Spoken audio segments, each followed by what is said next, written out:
السلام عليكم ورحمة الله تعالى وبركاته. اليوم غادي نبداو درس جديد في دروس البكالوريا. غادي نبداو درس الاشتقاق.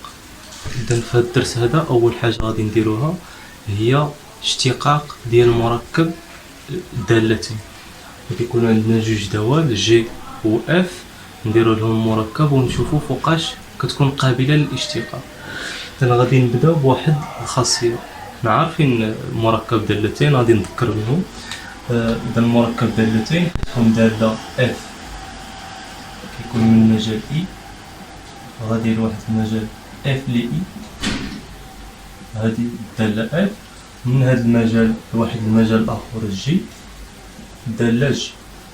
غادي حنايا بغينا نعرفو دالة من اي حتى لجي. من هنا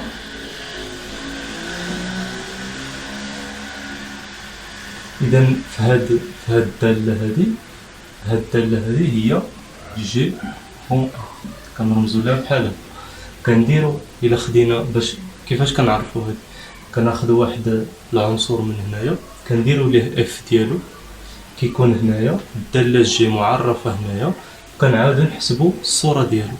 يعني جي اون اف ديال واحد اكس، هاد اكس هذا ينتمي إلى اي، كتساوي جي ديال اف ل اكس. كنحسبو اول حاجه اف ل اكس، من بعد كنديرو جي ديال داك العدد اللي لقينا. اذا بالنسبه لهاد الداله غادي ندرسو الاشتقاق ديالها. اذا الخاصيه كتقول لنا الا كانت اف قابله للاشتقاق على اي، وجي قابله للاشتقاق على الصوره ديال اي بالداله اف.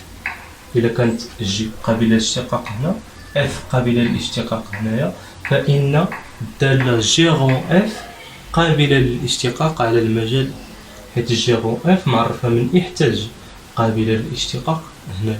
وعندنا هاد الخاصية هادي، الاشتقاق ديال المركب كيساوي الاشتقاق ديال الدالة جي في النقطة اف ل اكس، وهنايا الاشتقاق ديال اف في النقطة اكس. نحاولوا نشوفوا برهان ديال هاد الخاصيه حتى الا تنسات على شي واحد يعرف كيفاش غادي يخرجها. برهان سهل.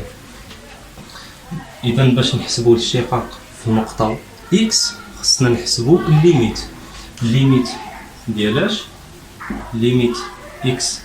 هنا نديرو مثلا اكس 0 اكس 0 اكس 0 0 اكس 0، باش هنايا نديرو الليميت ديال اكس فاش كتمشي اكس 0 مثلا.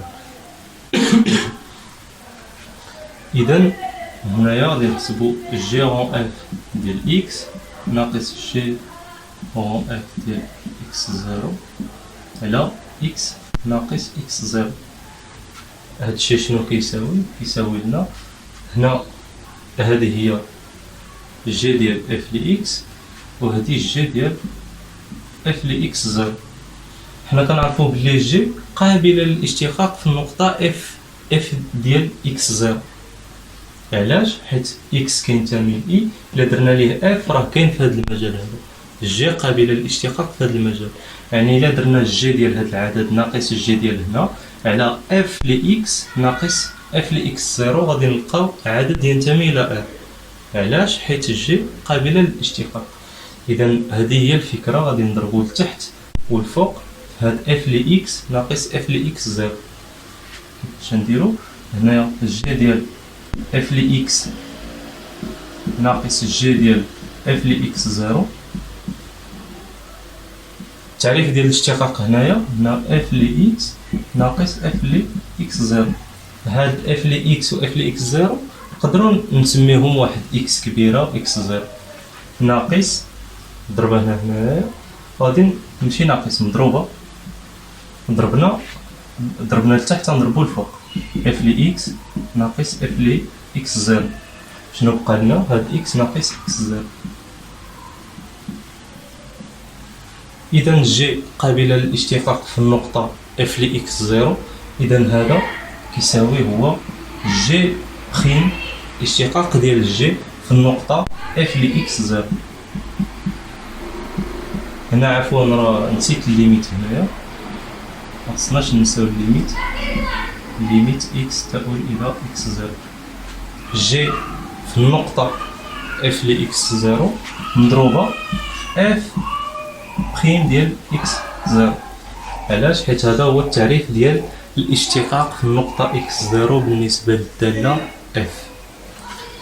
اذا ها حنايا لقينا هاد الفورميل اللي عطاو لنا سهلة، اللي تنسات عليه يقدر يعاود يخرجها راسو. الان غادي نحاولوا نشوفوا بعض الامثله نحسبوا الاشتقاق. غادي نحاولوا ندرسوا الاشتقاق ديال هاد جوج دوال. اول حاجه قبل ما نبداو نحسبوا في الاشتقاق خصنا نشوفوا واش قابله للاشتقاق ونقولوا لهم علاش قابله وعلاش ما قابلاش.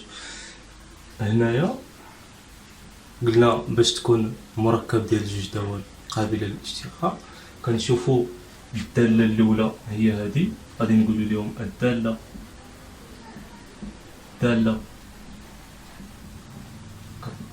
من اكس كتعطي لنا اكس اس 2 ناقص واحد. هذه هي اللي كتلعب الدور ديال اف في الخاصيه اللي شفنا في الاول. هذه متصله وقابله للاشتقاق على ار. علاش؟ حيت الداله حدوديه. متصله وقابله للاشتقاق، هذه قابله للاشتقاق على ار، قابله للاشتقاق على ار كامل. الداله اكس سينوس اكس حتى هي قابله للاشتقاق على ار، حيت الصوره ديال حسب هذيك الخاصيه سينوس الداله سينوس ديال اكس اس 2 ناقص واحد قابله للاشتقاق على هذا المجال هذا اللي هو ار. احنا قلنا لهم بلي راها قابله للاشتقاق. دابا غادي نحسبوا الاشتقاق ديالها.